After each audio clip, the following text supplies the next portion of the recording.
The people ask me, are we going to have a recession? And my answer is we might be in a recession right now and not even know it. We could be facing a global recession, including China, but just focusing on the U.S. Because that's the Fed's sort of territory. So Powell saying, the economy is great is nonsense. What he said, by the end of the year, we could be looking at 4.2% unemployment, 3.5 to 4% interest rates, and kind of 2.7% inflation. You're like, wait a second, inflation is 8.6 today. How do you get to 2.7? Number one, and then what about rising unemployment and higher interest rates? How do you reconcile those things? He said all three of those things, but what state of the world could make those things come true? There's only one, which is a recession. A recession would do it. A recession will raise unemployment. Higher interest rates will cause the recession, and the recession will cause inflation to go down. So in effect, Powell was saying we're going to have a recession. Inflation, prices go up, so we understand that, or maybe put differently, the value of your money goes down. You don't get as much for your money, same thing.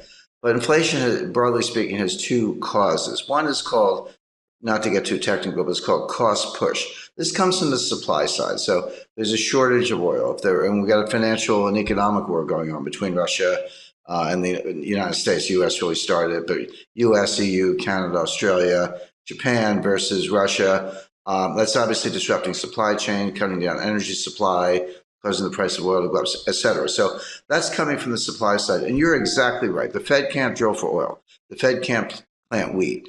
The Fed can't make semiconductors. So they can't do anything about this. And the supply chains are breaking down. They were breaking down before the war in Ukraine, but Ukraine has made it worse. The other source of inflation is called demand pull. And this is when individuals, you, me, and all of our viewers and, everyday Canadians and Americans worry about inflation. We say, well, I'm just thinking about buying a refrigerator. Better buy it now before the price goes up, with a car, house, or whatever it might be.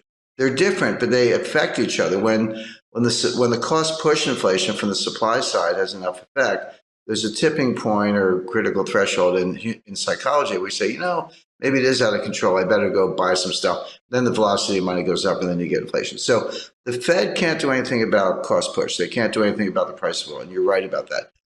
But they're looking at the demand side, saying, hey, if this supply thing goes on long enough, eventually the psychology will change, and we'll get demand pull and behavioral, and that is really hard to change. So what they're trying to do, they know they can't change the supply side, but they're trying to squash the demand side before it gets out of control. Now, the question, of course, is can they do it? The answer is they can do it, but at what cost? So a general rule of thumb, this is really simple. You have to get, forget about nominal interest rates. Nominal interest rates are the rates you see on your screen, you hear about in the headlines and all that. Real interest rates are nominal interest rates minus inflation. Take the inflation out and see what's left. Well, right now, real interest rates are about 2%, actually 1.75% under the Fed policy rate. Inflation's 8.6%. So, just round numbers, 1.5 minus 8.5, that makes the inflation rate -7. That's nowhere near. It's got to be +2. Real rates have to be +2 to squash inflation. Right now, they're -7. So that implies that the Fed has to raise interest rates to 10.5% to get to +2 real interest rates. That's never going to happen. They're never going to get there. They will destroy the economy long before they get there. So the Fed has no hope of squashing inflation from the demand side, as you described, by raising rates, unless inflation comes down for other reasons. So what they're going to do, they're going to keep raising rates, 2, 2.5, 3, 3.5, 4, hope that inflation comes down from 8 to maybe 3, although I think that's a stretch. You could get into positive real rate territory, but they're really far away from it. So I think, by the way, I described what they're trying to do. I should make it clear they're going to fail. The only way inflation comes down, the way we're talking about, is if they trash the economy, a severe recession. If that happens, you say, well, do people still need to put gas in their cars? Well, you're right, but not if they're unemployed, because they're not going to work. There's a lot here that's just for show. It sounds good on TV, but there's a lot less here than meets the eye. But the point is, this is not over anytime soon. And even if it were, when you break supply chains, you can't just put them back together. It's like breaking a vase. in 1,000 pieces, and you got to go buy a new vase. It's going to take years to undo this damage.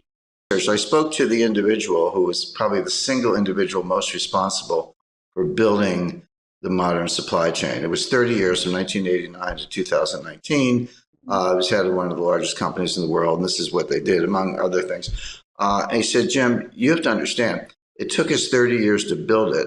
It took us 3 years to blow it up. It's not going to come back in a year. This is going to take 5, 10, 15 years to build a new one. So it's what I call supply chain 2.0.